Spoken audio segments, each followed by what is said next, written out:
welcome to the Whiskey Vault. I'm Daniel Whittington, Chancellor of Wizard Academy and Whiskey Marketing School. This is a whiskey I bought myself.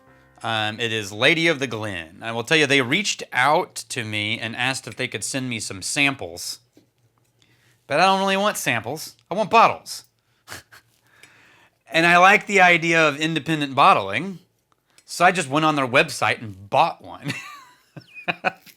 Because I wanted to try their whiskey, but I'm annoyed by micro samples because there's too much shit. And what happens, here's why. That sounds so pretentious, but I don't mean it that way. Here's why. When I get a sample, I get a little try it on the sure, whatever, but no one else gets to try it. When I buy a bottle, I'll try it, I'll review it, I put it in the vault, it becomes a resource for all of our whiskey somms. And when you're in the whiskey industry, you very quickly get annoyed by how many small vials of crap you have stashed all over your kitchen and in your bar and in your office, because people are handing you these like little micro samples, and you're like, look, whiskey is either I'm going to review it and then put it in the vault, or I'm going to drink it with someone else. But to find time to just sit there with a little sample is like, man, I don't know. I'm grateful. The times that I have been grateful for it is when someone had a shockingly rare bottle and they left me a small sample taste of it. Like one of our somms left me a sample taste of like a 40-year-old Longmorn, and that was remarkable and really interesting. And I drank it with my dad. We just both had a little dram and Emma, and that was pretty cool. But yeah, when a brand reaches out and says, I want you to review my whiskey, I can send you a sample, I'm always like, yeah, don't bother. If I'm interested in it enough, I'll buy my own. And I did, because I love independent bottlers, and this is a relatively new independent bottler called Lady of the Glen. These guys are, if I'm not mistaken, I think they're in Scotland. In Glasgow, I am not entirely remembering. I did a tasting of them with Scotch Drinkers Only, which was it's just a group that imports and does tasting, and I got samples from that, but they were like really beautiful little labeled samples, and that was really enjoyable. I did it with Emma and we got to meet via Zoom. We got to meet Gregor Hanna, who is the founder, and we were also joined by Greg Swartz, the creator / producer / filmographer of the independent bottling series that's coming out right now, and also previously the whiskey movie that was featuring Bruichladdich, and just an all-around great human being. So it was fun because they were all three going to be together, so I signed up for that tasting, and I got that. This is cool. This is Caol Ila. Now, I will tell you, it smells like Caol Ila. Ooh, with a very heavy-handed wine finish. Almost. That's weird. So, grape juice? Like, just straight up. Okay, I'm going to say it because it's real weird. Communion wine. like, if you grew up in the South in Texas in a Baptist upbringing, you didn't drink wine during communion. You drank Welch's grape juice.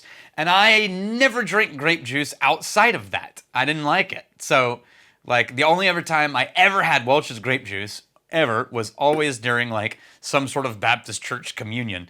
And right now, straight up, Welch's grape juice is what I'm smelling, mixed in with, like, the smoky, bacony, roasted Caol Ila notes. It just caught me off guard, is why I had to pause. So, Gregor, his dad was a Scottish piper and was always getting whiskey for gifts.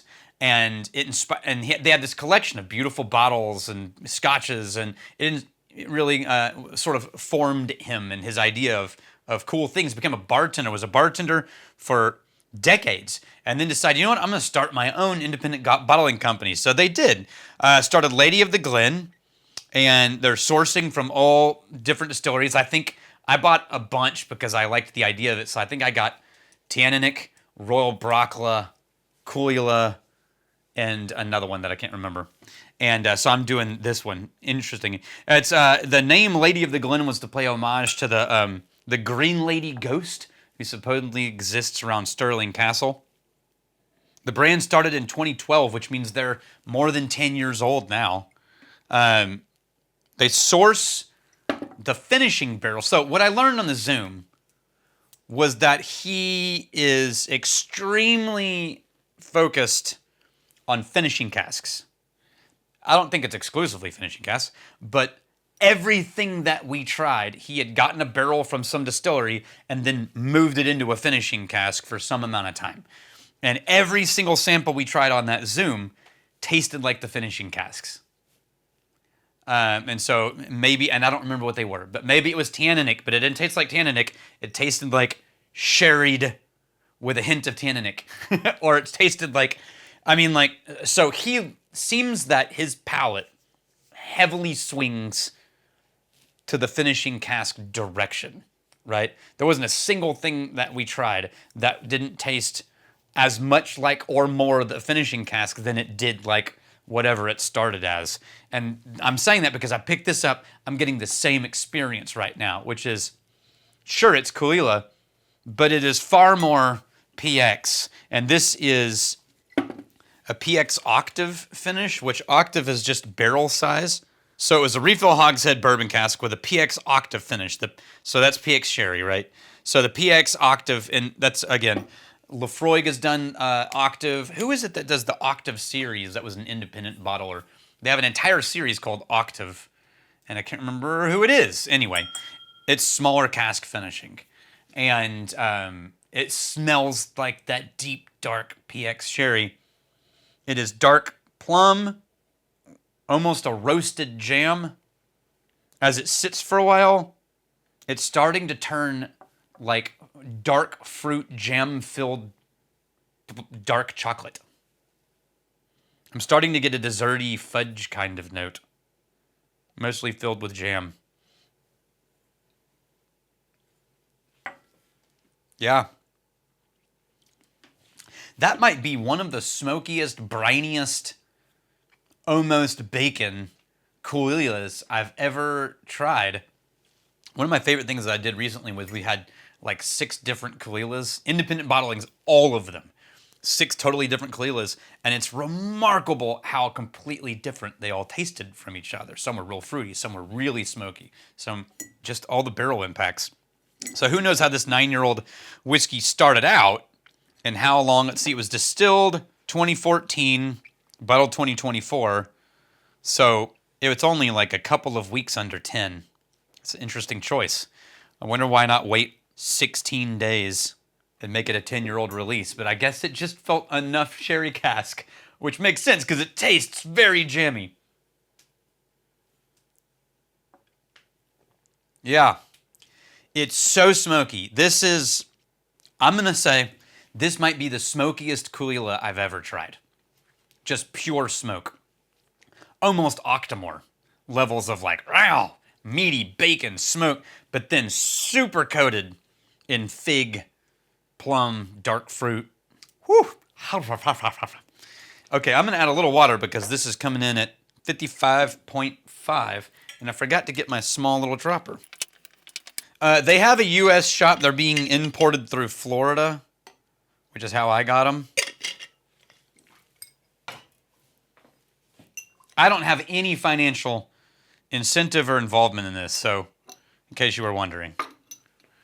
I just like the idea of independent bottlers. So I'm always interested to try new ones. It's always sad to me. Ooh, it got a little less lighter smoke. The dark fruit went away. It smells more like a classic Caol Ila with a hint just had to make sure, of Nutella. Chocolate hazelnut spread. It's always depressing when you have to take this just beautiful bottle and then slap a giant sticker on it. Oh, government warning. Oh, this is alcoholic. Ooh. It's like, come on, guys. It's not them. Come on, government. That's so stupid. It just ruins this is so beautiful. Anyway, what are you going to do? Letting it sit. I'm going to argue that's enough time for right now because, YouTube.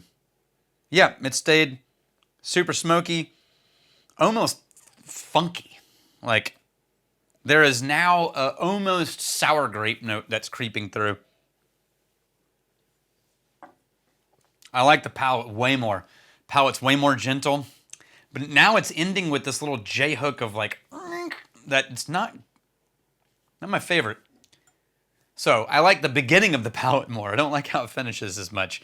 Without the water, it had a better finish to it. Interesting experience. Welcome to another independent bottler. Just a reminder, Dry Week is coming up November 14th through the 21st. It starts Friday 14th at noon, ends Friday 21st at noon. Dry Week is for us to check in, take a break from alcohol for a week, make sure we're all good, reset palates, just take a breather, and a little minor self reassessment. This is something you always want to be careful with, alcohol consumption. And so it's good to be conscious and do it purposefully and not as a background activity. The schedule for Dry Week is always weird. It always interferes. It's never the right time. This time it's the week before Thanksgiving for all the American humans. And that's fine, at least Thanksgiving, not Dry Week. But it is voluntary, and you can switch the schedule. I am not going to be doing it on the same dates that you are, because I have whiskey level 1 during that time, the week before Thanksgiving. So I can't. So I'm having to move my Dry Week up to actually next week. And so I will have already done it by the time you see these videos. But it's voluntary. We will not be releasing episodes during that week, and we will see you again on, what is it, 21, 22, 23, 24, on the 25th, I guess, the week of Thanksgiving. Cheers. I hope that was valuable to you. Cheers to you. I'm really glad you're here. For lots of independently bottled episodes on YouTube, independently bottled by me, of me, I feel like the analogy is falling apart. Like and subscribe.